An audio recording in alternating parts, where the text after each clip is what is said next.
태국에서 내건 휴전 조건에 캄보디아가 응답하지 않으며 전선은 다시 뜨겁게 달아오르고 있습니다. 태국은 휴전을 위한 3가지 핵심 조건을 내걸었는데요. 캄보디아는 휴전을 공개적으로 발표하고 휴전은 반드시 이행하고 유지되어야 하며 지뢰 제거에 전적으로 협력해야 한다는 것이었죠. 그런데 이 휴전안에는 지금까지 태국이 점령한 영토에 대한 어떠한 언급도 포함되어 있지 않았습니다. 즉, 지금까지 점령한 영토는 전부 태국령으로 편입하겠다는 것으로 지뢰 제거에 협력하라는 조건도 자신들이 점령한 영토에 있는 지뢰를 제거하고 나가라는 뜻이었죠. 당연히 캄보디아 측에선 휴전안에 답하지 않았고 태국군은 다시금 공세를 퍼붓기 시작했습니다. 태국군의 노도와 같은 공세의 전선은 도미노보다 빠르게 무너져 내려가고 있습니다. 특히 캄보디아 서부 국경도시 포이펫은 태국 공군의 폭격에 말 그대로 싸그리 무너져 내리고 있는 상황입니다. 포이펫이란 도시 이름을 최근 한 번쯤 들어보셨을지도 모르겠는데요. 포이펫은 태국 국경과 인접해 있으며 수많은 범죄 단지들이 자리 잡고 있어 이들에 의한 납치 범죄가 가장 성행하던 도시였습니다. 특히 국경을 접한 태국인들이 납치 범죄의 타겟이 되곤 했는데요. 포이펫 길거리 쓰레기통에 태국 여권 수십 개가 버려져 있는 사진이 화제가 되기도 했죠. 한국인들을 대상으로 한 납치 및 피싱 범죄도 성행하던 곳이었기에 캄보디아 한인 납치 사태 문제가 대두되며 외교부에서 가장 높은 여행 경보인 4단계 여행 금지를 발령하기도 했었습니다. 현실판 범죄 도시라 불리던 악명 높은 마구리지만 작정하고 움직인 군대의 진짜 화력 앞에서 쑥대밭이 되어가고 있는 중입니다. 태국군은 이번 전쟁을 단순히 국영 분쟁을 넘어 캄보디아의 전쟁 수행 능력을 말살하는 데에 목표를 두고 있습니다. 이를 위해서 태국의 위협이 될 수 있는 주요 군사 요충지들을 전부 장악해 나가고 있는데요. 이번 전쟁의 시발점이자 오랜 수건이인 타콰이 사원을 점령하는 데 이어 전략적 요충지로 알려진 총안마 지역을 100% 탈환하는 데 성공했습니다. 마지막 고지를 점령하고 태국 국기를 올리며 격리하는 순간 많은 이들이 감격의 눈물을 흘렸다고 하죠. 캄보디아군 역시 로켓, 곡사포, 박격포, 무인 항공기 등 가용할 수 있는 모든 화력을 총동원해 어떻게든 고지를 사수하려 했으나 지상에서도 공중에서도 우세를 점하고 있는 태국군의 진격을 막아 세울 순 없었습니다. 그런데 불리한 상황에 몰리며 정신줄을 놓아버린 것일까요? 최근 캄보디아 측에서 황당한 영상들이 올라오고 있는데요. 캄보디아 주술사가 F-16 모형을 들고선 자신이 주술을 걸었으니 F-16이 조만간 격추될 것이라고 말하는 영상이 올라왔습니다. 공군은커녕 제대로 된 방공무기 하나 없는 캄보디아는 태국군의 공습에 일방적으로 얻어맞고 있는 상황입니다. 그래도 어떻게든 전투기를 잡아보겠다고 하늘을 향해 기관총을 쏘거나 사거리가 700m 밖에 되지 않는 구형 RPG-2 로켓을 하늘에 쏘아대고 있는데 드론도 아니고 마하의 속도로 날아다니는 전투기를 이런 걸로 잡을 수 있을 리가 없었죠. 결국 하다 못해 주술의 힘을 빌리려 한 것 같은데 과연 얼마나 효과가 있을지 궁금하네요. 또한 캄보디아군 채널에서는 난데없이 군인들이 팔굽혀펴기 훈련을 하는 영상을 올리고 있습니다. 캄보디아 군이 장비에서는 밀려도 뛰어난 체력과 정신력을 가진 강군이라는 사실을 보여주고 싶었던 걸까요? 하지만 현실 반응은 정반대였습니다. 팔꿈치는 제대로 접히지도 않고 엉덩이만 들썩거리는 어설픈 팔굽혀펴기에 조롱이 쏟아졌습니다. 게다가 과거 일본군이나 지금의 북한군이 그러하듯이 갑자기 병사 개개인의 체력이나 정신력을 내세우기 시작했다는 것은 대개군이 무너지기 시작했다는 신호인 경우가 많습니다. 겁먹은 개가 크게 짖는다는 말이 딱 맞는 상황인 것인데요. 실제로 캄보디아 군수 보급 체계가 완전히 망가졌다는 증거가 곳곳에서 포착되고 있습니다. 캄보디아 병사들이 제대로 보급도 받지 못해 최전선에서 컵라면으로 끼니를 때우는 장면들도 목격되고 있는데요. 그런데 최근에는 컵라면마저 부족한지 플라스틱 페트병에 담은 튀긴 쌀, 뻥튀기 같은 걸로 식사를 해결하고 있다고 합니다. 이렇게 먹고서 총들 힘이나 낼 수 있을지 모르겠네요. 더 큰 문제는 이러한 보급 상황이 더욱 심각해질 일만 남았다는 것입니다. 태국이 캄보디아의 숨통을 완전히 끊어놓기 위해 캄보디아로 향하는 물자를 전부 차단하려 하고 있습니다. 지난 16일 태국군은 라오스에 대한 모든 연료 제품 및 군사 장비 수출을 중단했습니다. 라오스로 향하던 화물 트럭들이 전부 검문소에서 막히며 고속도로에 긴 행렬이 늘어섰죠. 태국 정부는 라오스를 통해 수출된 연료와 장비가 캄보디아로 보내지고 있다는 첩보를 입수했기 때문이라고 설명했습니다.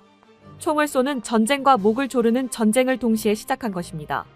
태국은 여기에서 그치지 않고 캄보디아로 향하는 해상 보급로까지 봉쇄하며 캄보디아를 완전히 말려 죽이겠다는 의지를 드러내고 있습니다.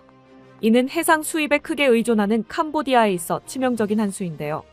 역사적으로도 해상 봉쇄는 상대 국가의 군사력과 경제, 민생을 모두 초토화시켜버리겠다는 초강수로 쓰여왔습니다. 그 결과는 대개 둘 중 하나였습니다. 버티지 못하고 전쟁 수행 능력이 붕괴하거나 혹은 봉쇄를 깨기 위해 더 큰 전면전으로 전쟁이 확대되는 것이었죠. 그리고 캄보디아는 전면전을 넘어 총력전을 수행할 의지가 충분한 것 같은데요. 캄보디아는 부족한 병력을 보충하기 위해 병역법을 개정한 지 20년 만에 징병제를 실시할 것을 선언했습니다. 캄보디아 의회는 이미 지난 2006년에 18에서 30세 사이 모든 캄보디아인이 18개월 동안 군복무를 해야 한다는 내용의 법안을 통과시켰었습니다. 하지만 그동안 시행하지는 않고 있었는데 이번 충돌을 계기로 2026년부터 징병제를 본격적으로 시행하겠다고 선포했습니다. 즉, 징병제가 시작되기까지 2주밖에 남지 않은 것이죠. 이에 캄보디아 내부에서 젊은 층을 중심으로 큰 반발이 일어나고 있습니다. 애초에 전쟁에 적극적이지 않았던 사람들에게 이젠 강제로 끌고 가 전장에 투입시키겠다고 선언한 것이니 당연히 난리가 나지 않을 수 없었겠죠. 게다가 고향도 잃었는데 목숨까지 바치라는 소리를 들은 피란민들은 곧바로 캄보디아를 빠져나가는 행렬에 몸을 싣고 있습니다. 캄보디아 범죄단지 단속으로 범죄자들이 주변국으로 탈출하는 엑소더스가 이루어졌던 것처럼 이제는 징병을 피해 라오스나 베트남 국경을 넘어 도망치는 이들이 급증하고 있는 상황입니다. 게다가 캄보디아 국경지대는 대부분 울창한 밀림지대로 이루어져 있어 국경 단속이 거의 불가능한 환경입니다. 이 때문에 범죄자들의 밀수나 밀입국 루트가 되었던 통로들이 이제는 난민들의 탈출로가 되어가고 있죠. 캄보디아의 몇 안 되는 식자층은 이렇게 젊은 인구가 대거 유출되는 상황이 당면한 전쟁보다도 캄보디아의 미래의 악재가 될 수 있다고 우려하고 있습니다. 사실 캄보디아는 이미 미래를 한번 잃어버렸었던 나라입니다. 70년대 인류사 전체를 통틀어도 참혹하고 끔찍한 비극 중 하나였던 킬링필드로 캄보디아의 미래는 한 차례 전부 파괴되고 말았었습니다. 당시 정권을 잡은 독재자 크메르 루주는 반대 세력뿐 아니라 지식인 전문직 도시 거주자 등 구사회로 낙인 찍힌 집단을 광범위하게 적으로 규정하고 국가 전체를 대상으로 한 대대적인 숙청을 벌였습니다.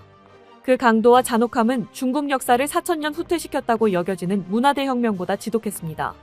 반대 세력과 부르주아 계층을 시작으로 학자, 교사, 의사 같은 고급 인력들과 교육받은 지식인과 학생들이 표적이 되었습니다. 피부가 희고 안경을 쓰고 있으니 지식인이라는 황당한 이유로 목숨을 잃은 사람들이 셀 수 없이 많았습니다. 이 숙청으로 고작 3년 7개월 만에 200만 명이 넘는 사람들이 희생되었습니다. 게다가 단순히 인구가 준 것이 아닌 국가 기능을 담당하던 인력층이 통째로 증발해버린 것이었습니다. 교육, 의료, 행정 등 국가의 핵심 기능이 전부 마비되었고 기반시설도 전부 방치되거나 파괴되면서 국가 자체가 수십 년 후퇴하는 결과로 이어졌습니다. 이 사건으로 동남아 중위권 국가였던 캄보디아는 국력이 크게 쇠락하여 아직까지도 회복하지 못하고 있는데요. 캄보디아가 제대로 된 산업 기반 없이 관광 수입과 범죄 경제에 기대어 살고 있는 것도 이 비극의 여파라고 할 수 있죠. 그리고 태국과의 무의미한 국경 분쟁과 범죄 산업으로 젊은 인구가 소모되고 있던 와중에 징병제를 피한 외국으로의 도피까지 이어지며 성장 동력 자체가 전례 없는 속도로 말라가고 있는 상황입니다.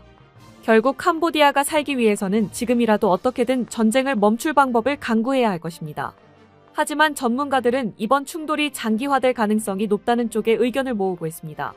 로이터는 태국 정부와 군 수뇌부가 이번 작전을 단순한 국경 분쟁 차원의 충돌이 아니라 캄보디아의 군사적 기반을 근본적으로 약화시키는 장기 압박 작전으로 인식하고 있다고 전했습니다.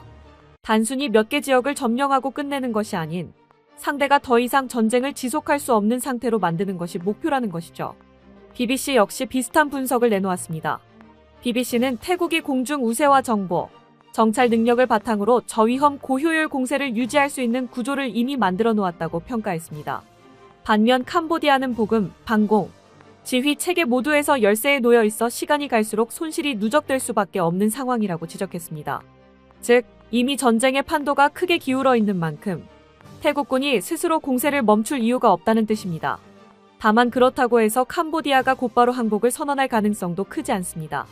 여기서 물러서면 정권이 흔들릴 수밖에 없고 외부의 압박이 강해질수록 오히려 강경한 선택으로 치닫게 될 가능성도 높기 때문입니다. 이 경우 전쟁은 몇 주를 넘어 몇 달 단위로 질질 끌려가는 소모전이 될 수 있습니다. 결국 이번 전쟁은 캄보디아가 버티지 못할 때까지 이어질 가능성이 큽니다. 그리고 그 종착점은 하나뿐입니다. 바로 캄보디아의 붕괴이죠. 시간은 지금 이 순간에도 캄보디아의 편이 아닌 태국 편에서 흐르고 있습니다. 과연 이 전쟁의 결말이 어떻게 될 것인지 전 세계의 시선이 지켜보고 있습니다. 끝까지 시청해주셔서 감사합니다. 도움이 되셨다면 좋아요를, 다른 이야기도 궁금하시면 구독을 눌러주세요.